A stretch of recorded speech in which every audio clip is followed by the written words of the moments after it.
প্রথম সুখ। রবীন্দ্রনাথ ঠাকুর।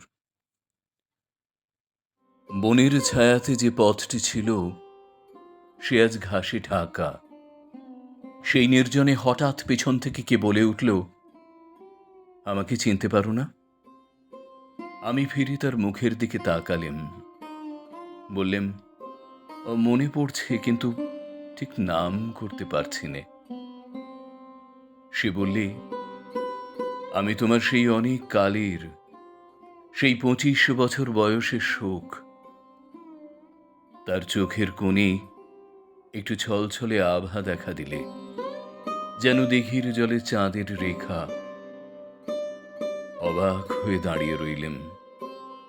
বললেম, সেদিন তোমাকে শ্রাবণের মেঘের মতো কালো দেখেছি, আজ যে দেখি আশ্বিনের সোনার প্রতিমা।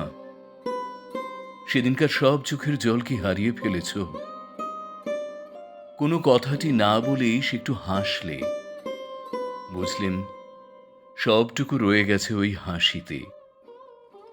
বর্ষার মেঘ শরতে শিউলি ফুলের হাসি শিখে নিয়েছে। আমি জিজ্ঞাসা করলাম, আমার সেই 25 বছরের যৌবনকে কি আজও তোমার কাছে রেখে দিয়েছ? সে বললে, এই দেখো না, আমার গলার হার। দেখলেম সেদিনের বসন্তের মালার একটি পাপড়িও খসেনি। আমি বললেম, আমার আর তো সব জীর্ণ হয়ে গেল, কিন্তু তোমার গলায় আমার সেই 25 বছরের যৌবন আজও তো ম্লান হয়নি। আস্তে আস্তে সেই মালাটি নিয়ে এসে আমার গলায় পরিয়ে দিলে। বললে, মনে আছে সেদিন বলেছিলে তুমি সান্ত্বনা চাও না, তুমি শোককেই চাও? লজ্জিত হয়ে বললেন, বলেছিলাম, কিন্তু তারপরে অনেক দিন হয়ে গেল, তারপরে কখন ভুলে গেলেন। সে বললে, যে অন্তর্যামীর বর তিনি তো ভোলেননি।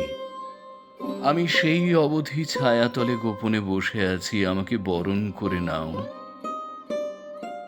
আমি তার হাতখানি আমার হাতে তুলে নিয়ে বললেম, এ কি তোমার অপরূপ মূর্তি? সে বললে, যা ছিল শোক আজ তাই হয়েছে শান্তি।